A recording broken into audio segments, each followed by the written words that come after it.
Hi there, this is Lori Edge-Hughes, and this is your 4-Leg Rehab Minute. And in today's minute, I want to talk about learning craniosacral therapy. So, and this was, basically the impetus is an email question I got that was asking, do you have any online education for teaching craniosacral therapy? No.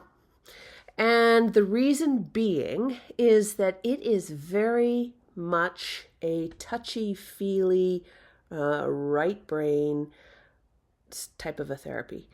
And let me back that up. Let me back up to before I took craniosacral therapy. So when I took a course in craniosacral therapy, it was a physio friend of mine, and she and I were both going to go take this course together. And she was talking to a neighbor who does craniosacral therapy. And the neighbor said to her, well, has Lori ever had it done to her? And my friend's like, I don't know. I don't think so. Well, tell her to contact me that, she should come for a session. So I did that. And it was crazy. It was amazing, I'm going to say. It was one of those where, I went down, it was sometime in the winter, and I went down to this friend lives an hour south, and then it was like half an hour beyond that is where this lady lived. So I drove an hour and a half to get there. She worked on me for about 2 hours. And I left feeling light as a feather, almost frickin' euphoric. I drove home in a snowstorm. I could not see. And I was like, oh, isn't it so pretty? It was bizarre. But it was interesting to have that experience and to feel these subtleties.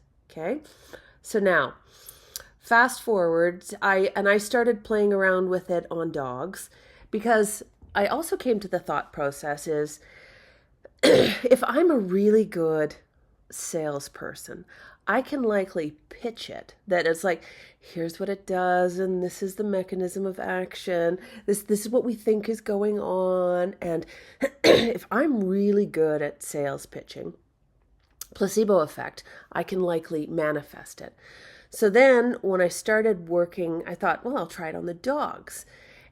And in that case, I don't think there is a placebo effect. I mean, other than touch and whatever, just even general, like touch might do for autonomic nervous system.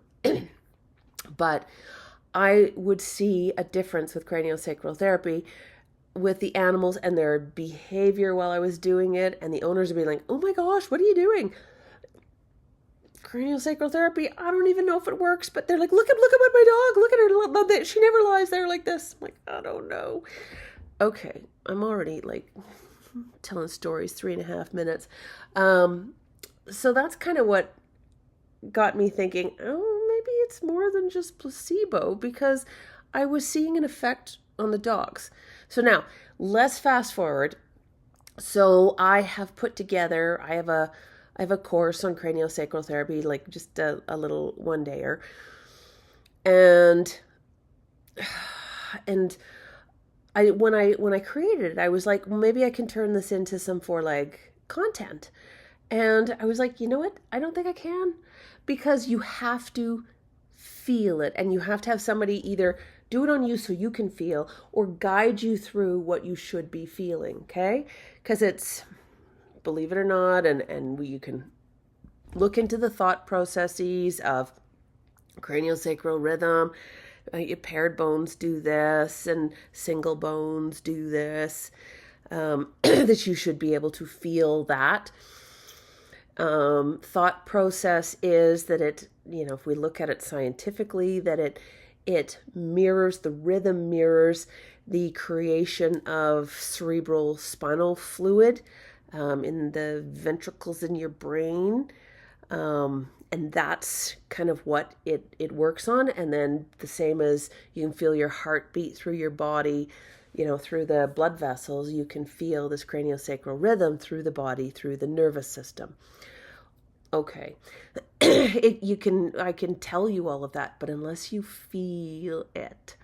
So, I guess this is a bit of a drawn out discussion to say, one, if you want to look into learning it, go and get some treatment yourself, see what it feels like, and then find a live course. So I don't have anything in the books here coming up that I have that I'm teaching, but you can always go to one of the human courses and learn it there, and then apply it through anatomy to your animal patient. So, anyways, a bit of a long drawn out storytelling to talk about craniosacral therapy and why I don't think you can learn it online. I have seen one program that does teach it online, but it almost to me looks like put your hands here. Wait for something magical. And I mean, I don't think you can learn it that way. Anyways, because you have to feel it. That is my discussion, my rant, my blah, blah, blah. Until next time, cheers.